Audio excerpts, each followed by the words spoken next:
여러분, 다가오는 8월 15일은 79주년 광복절입니다. 그래서 본 교단에서는 광복절을 앞둔 오는 주일을 광복절 기념주일로 지키고 있습니다.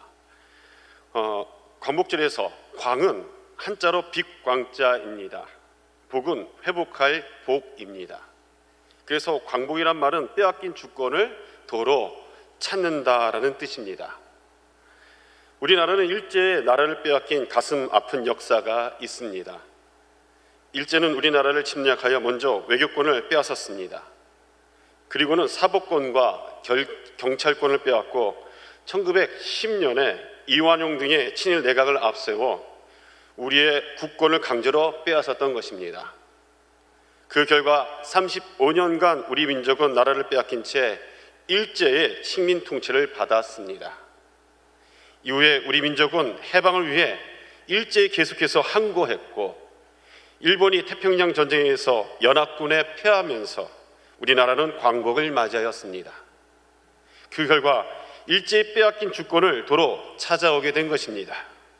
그리고 35년간의 일제 강점기에서 벗어난 나를 기념하기 위해 1945년 8월 15일 광복절을 국경일로 지정하여 지금까지 지키고 있습니다.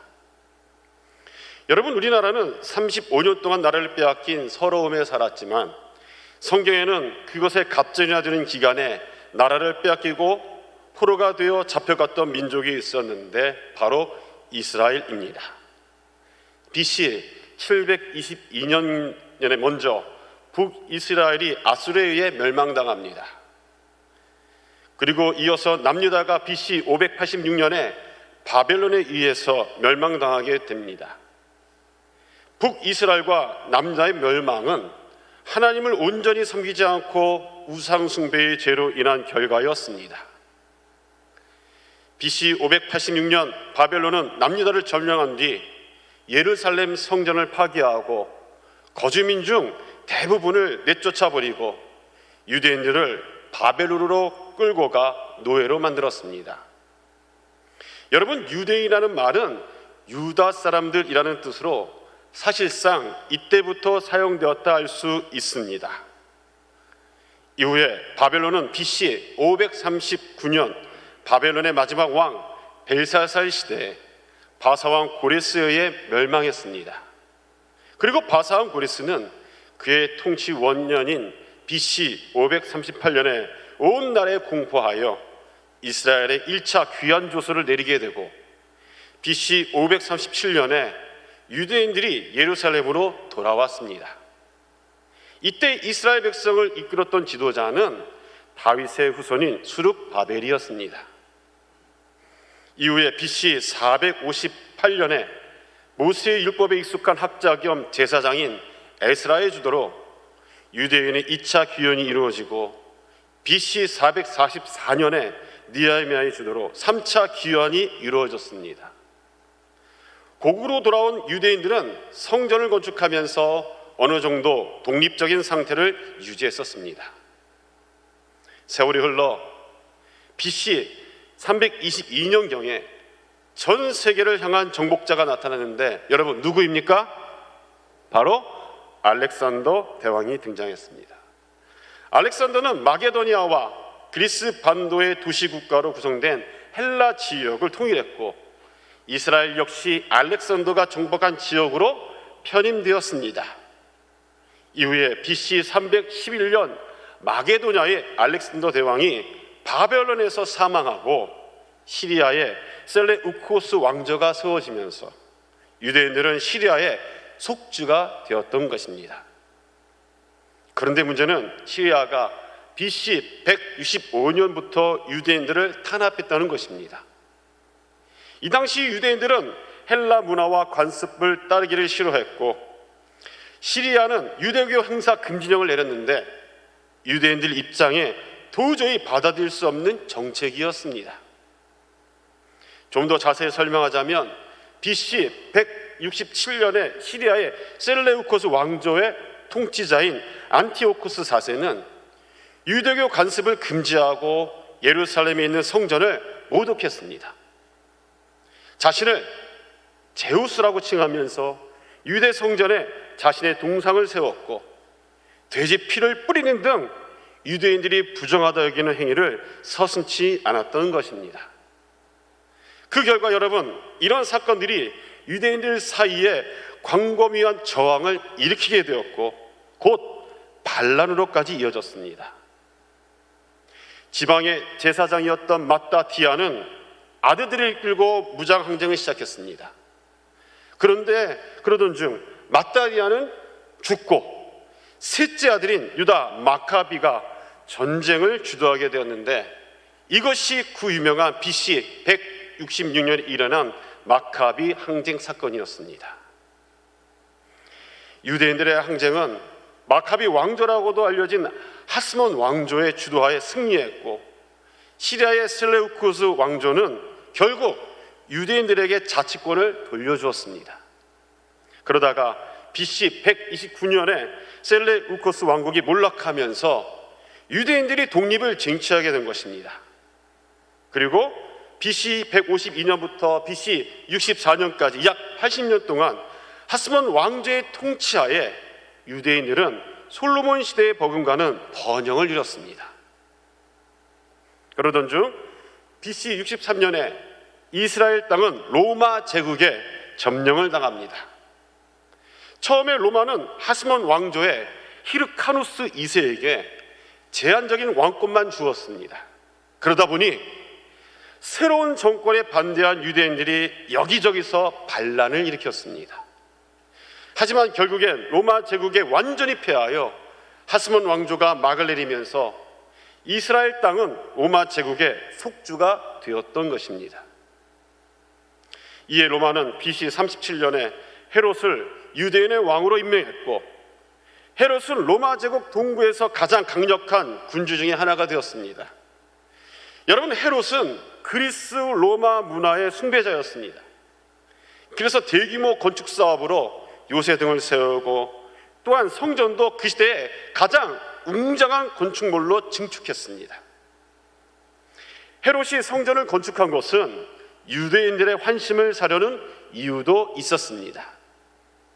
아무튼 그럼에도 불구하고 유대인들의 지지를 받지 못한 채 헤롯은 사망했고, 유대인들은 로마의 직접적인 지배를 받았던 것입니다. 그러던 중 유대인들의 생활 양식에 대해 탐탁지 않게 여기고 있었던 로마가 본격적으로 유대인들을 탄압했습니다. 그러자 유대인들은 다시 반란을 일으켰고, AD 70년에 예루살렘이 로마에 의해 함락되고 헤롯 성전이 무너져 버렸습니다. 여러분, 이스라엘 가보시면 아시겠지만 통곡의 벽이라는 것이 있는데, 그것이 바로 그 당시 예루살렘에서 무너져 내렸던 헤롯 성전에 남아있는 서쪽 벽입니다. 여러분, 예루살렘의 함락은 그 당시 예수님을 믿고 있었던 기독교인들과 예수님을 믿지 않는 정통 유대교인들을 서서히 갈라지게 한 사건이었습니다. 여러분, 디아스포라 들어보셨습니까? 디아스포라 무슨 뜻입니까? 흩어진 사람들이라는 뜻입니다. 이때부터 유대인들이 세계 곳곳으로 흩어져 유대 문화를 유지하면서 살아가게 되었던 것입니다. 나라를 잃은 유대인들은 약 2000년 동안 세계 각국에서 이방인으로 떠돌며 온갖 차별을 받으며 살았습니다. 이스라엘이란 나라 자체가 약 2000년 동안 아예 지도상에서 사라졌던 것입니다. 그러나 여러분, 유대 민족이 비록 전 세계로 흩어졌지만 유대의 정신을 간직할 수 있게끔 하는 율법이 그들에게 있었는데, 그 유대 율법이 바로 할라카입니다. 율법 할라카위에 유대 민족은 흩어져 있었으나 하나로 결속될 수 있었고, 흘러가는 역사 속에도 유대 민족성을 유지할 수 있었던 것입니다. 이후 4세기 말에 콘스탄티노트 대제가 기독교를 구인하고 비잔틴 제국이 세워지면서 기독교 중심 국가가 세워졌습니다. 그러나 636년에 이슬람교의 창시자 누구입니까? 무하마드가 사망하고 4년이 지난 후에는 아랍인들이 이스라엘 땅을 정복했던 것입니다. 그러면서 예루살렘은 메카와 메디나의 버금가는 이슬람의 성지가 되었던 것입니다. 그렇다면 여러분, 이슬람이 지배한 예루살렘에서 유대인의 삶은 어떻겠습니까? 비이슬람 사람들에 대한 사회적 차별이 심해지기 시작했고, 그 결과 아예 고국을 떠나는 유대인들이 늘어났던 것입니다. 그러다 보니 유대인들이 세계를 떠돌아다니는 동안 예루살렘은 긴 시간 이슬람의 땅으로 무슬림에게 추앙받게 된 것입니다. 이후 역사는 다시 한번 격변기로 돌아서게 되는데, 그 유명한 십자군 전쟁이 일어났습니다. 기독교의 역사에서 예루살렘은 예수님께서 죽으시고 부활하신 성지입니다. 그래서 로마의 교황은 예루살렘을 이슬람으로부터 해방시켜야 한다고 주장했습니다. 이에 유럽 기독교 국가들이 동참하게 되어 제1차 십자군이 1099년에 예루살렘을 점령하고 기독교인이 아닌 사람들을 학살해버렸습니다. 그런 상황에서 유대인들도 기독교인이 아니었기에 불에 타 죽거나 노예로 팔려갔던 것입니다. 여러분, 긴 십자군 전쟁은 13세기까지 이어졌지만 이슬람군에 패하면서 실패로 끝났습니다. 그러나 이 원정으로 유럽에서 이스라엘을 연결하는 통로가 열렸고 성지 순례가 일반화되기 시작했습니다. 덕분에 유대인들 또한 그 길을 따라 고향으로 돌아올 수 있었다는 겁니다. 십자군 전쟁이 패배로 끝나자 이집트와 인도에서 시작한 노예 후손들이 만든 맘루크 왕조가 이집트와 시리아를 통치하기 시작했고 십자군이 세운 교회를 파괴했습니다. 그리고 그들이 이슬람 사원과 학교를 세우면서 이슬람 문화를 발전시켜 나가므로 다시 이스라엘은 무슬림의 지배를 받았습니다. 이후에 이슬람 국가 역사상 가장 강력한 군사력과 국력을 가진 국가가 등장했는데 바로 어떤 제국입니까? 여러분 아세요? 오스만 제국입니다. 오스만 제국. 오스만 제국은 발칸반도와 아나톨리아를 중심으로 서아시아, 북아프리카, 남동 유럽 세 대륙에 걸쳐 광대한 영역을 지배하면서 중세부터 근대까지 유럽을 위협하던 국가였습니다. 그래서 예루살렘은 1517년부터 오스만 제국의 지배를 받음으로 여전히 이슬람의 영향권 속에 존재했던 것입니다. 19세기에 들어서면서 이제 중세 시대는 점차 막을 내리고 서양 열강에 의해 이스라엘 땅은 아시아, 아프리카, 유럽 대륙을 연결하는 교량 역할을 하며 지정학적으로 매우 중요한 위치를 차지했습니다. 그러다 보니 점차 더 많은 유대인들이 예루살렘으로 흘러들어왔습니다. 그래서 1870년대에 이르러서는 예루살렘의 인구가 예루살렘 인구의 과반수가 유대인이 되었고 유대인들의 고유 언어인 히브리어를 사용하는 빈도수가 예루살렘에 점차 늘기 시작했던 것입니다. 세월이 흘러 세계 역사는 또 한 번 큰 전쟁을 경험하게 되고 팔레스타인 지역에도 그 영향을 받게 되었는데 그 전쟁이 바로 제1차 세계대전이었습니다. 제1차 세계대전은 오스만 제국의 마지막 전쟁이라 할 수 있는데 독일과 연합한 오스만 제국은 전쟁에 패했습니다. 그 결과 전쟁에 승리한 나라들에 의해 오스만 제국은 영토가 분할되고 점령되어서 멸망하게 되었던 것입니다. 이에 팔레스타인은 제1차 세계대전의 승전국 중에 하나인 영국에 의해 1917년에 위임 통치를 받았습니다. 그런데 여러분, 이 시기 팔레스타인 지역을 혼란스럽게 하는 중대한 사건이 벌어졌습니다. 그것은 영국의 이중적인 외교 정책이었습니다. 그 당시 영국 외무부 장관이었던 벨푸어는 팔레스타인에 사는 아랍인들에게는 전쟁이 끝나면 팔레스타인 독립을 보장하겠다 약속했습니다. 그러면서 반대로 유대인들에게는 팔레스타인 땅에 유대인 국가를 건설하는 것을 지지한다라고 선언했습니다. 여러분, 이런 벨포의 이중적인 선언은 아랍인들에게는 그들의 뒤통수를 때리는 사기성 발언으로 받아들여졌다는 겁니다. 그러나 반대로 그 당시 조상의 땅을 되찾자라고 하는 시온주의에 사로잡힌 유대인들에게는 이스라엘 건국의 시발점의 촉매제 역할을 하게 된 것입니다. 그러다 보니 이스라엘을 재건하라고 팔레스타인으로 돌아오는 유대인들이 점차 많아졌고, 이를 못마땅히 여기는 아랍인들과의 갈등은 점차 고조되어 갔던 것입니다.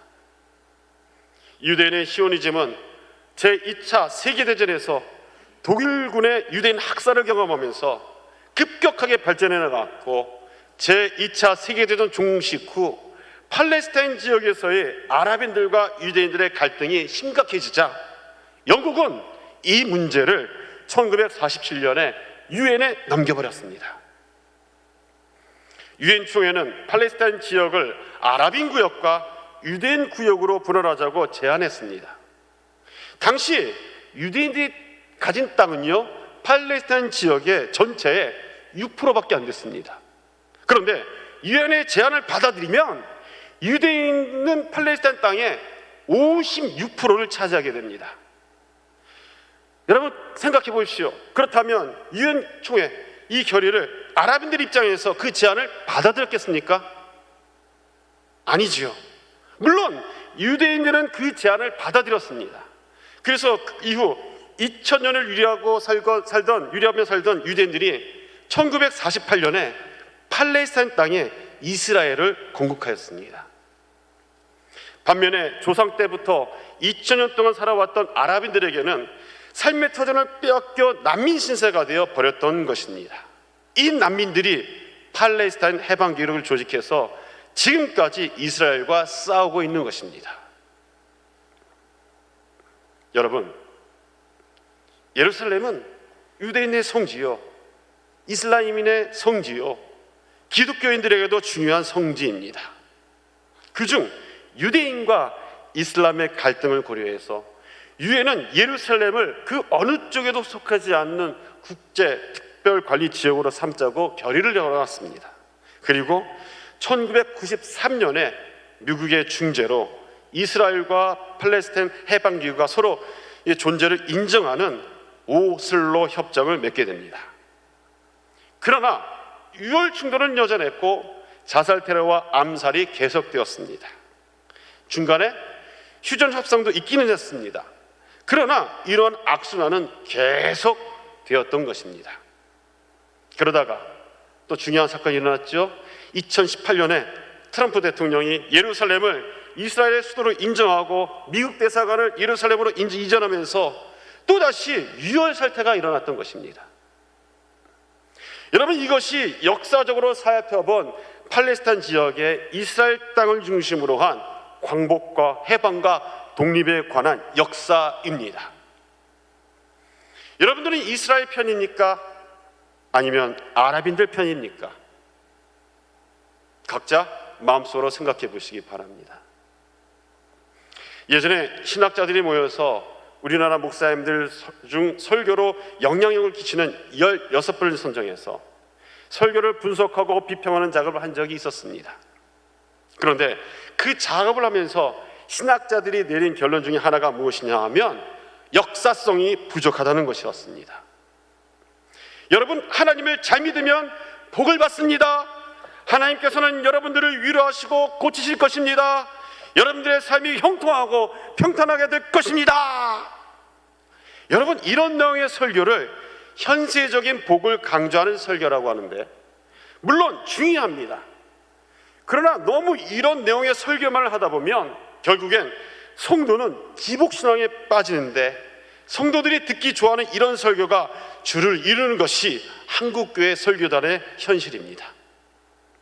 그러나 신학자들이 말하기를 뭐라고 하겠습니까? 설교는 오늘 우리의 삶의 순종과 불순종이라는 행위 하나하나가 어떤 역사적 의미를 갖느냐에 대해서도 언급해야 한다, 이렇게 얘기했습니다. 어찌 보면 성도들에게는 부담이 되고 불편한 설교가 될 수도 있지만, 이런 설교는 성도의 구원과 직접적으로 관련이 있는 것이기 때문에 더욱 중요하다고 얘기할 수 있습니다. 여러분, 출애굽 사건부터 이스라엘의 전 역사를 살펴보면 이것은 광복과 해방과 독립의 사건들의 반복의 역사를 알 수 있습니다. 현세적으로는 물질의 축복을 받아 땅을 회복하여 분배받고 적과 꿀이 흐르는 땅에서 많은 열매를 맺어 풍성한 삶을 사는 것입니다. 한마디로 가시적인 축복을 받는 것입니다. 그러나 역사적인 의미로 본다면 이스라엘의 모든 역사는 구원과 관련된 것으로, 하나님의 백성이 모든 악한 길에서 떠나 하나님을 믿어 구원받아 온전히 순종하는 가운데 살아가기를 바라시는 그 하나님의 마음이 이 역사 가운데 들어있다는 것입니다. 죄악의 속을 애굽에서 이스라엘을 구원하신 사건이나, 사사시대에 외적의 침입에 사사들이 일으켜 구원하신 사건이나, 바벨론 70년의 포로 생활을 끝내고 돌아오게 하시는 등 이 모든 사건이 다 구원과 관련된 사건들입니다.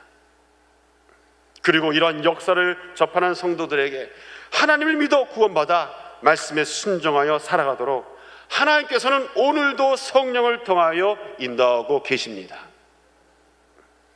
그런데 여러분, 그리스도인에게 있어서 진정한 구원이란 외적의 침입에서의 해방이 아닙니다. 그렇다면 그리스도인에게 해방이란 무엇을 의미하는 겁니까? 오늘 본문에 위치한 로마서를 쓴 바울은 유대인 중에 유대인으로 가말리엘의 문화에서 유대 조상들의 율법에 엄한 교훈을 받았고 하나님께 대하여 열심히 있는 자였습니다. 당시 이스라엘의 전 역사에 대해서 누구보다도 잘 알고 있던 사람이 바로 바울입니다. 그런데 바울이 예수 믿고 구원받아 새 사람이 되자 역사를 보는 관점이 완전히 달라졌는데, 예수 그리스도를 통한 구원의 관점으로 바라보게 되었다는 것입니다. 로마서 9장 33절에 보시면 바울은 유대인들에게 있어서 예수님은 걸림돌과 거치는 바위라고 했습니다. 왜냐하면 엄격한 율법을 지키면서 의를 얻으려는 유대인들에게 율법의 공로가 아니라 자기의 피로 대속한다고 주장하는 그 예수님이 매우 거북하고 낯설게 느껴지는 것이 당연했기 때문입니다. 바울도 예수님을 믿기 전에는 그러했습니다. 그러나 여러분, 이제 율법이 아니라 예수님의 보혈로 구원받는 바울이 로마서 8장 1, 2절에서 진정한 해방이 뭐라고 말씀합니까? 읽겠습니다. 시작! 그러므로 이제 그리스도 예수 안에 있는 자에게는 결코 정죄함이 없나니 이는 그리스도 예수 안에 있는 생명의 성령의 법이 죄와 사망의 법에서 너를 해방하였음이라. 진정한 해방이란 죄와 사망의 법에서 해방된 것이라고 말씀하는데, 이것이 예수님 안에서 일어난다는 것입니다.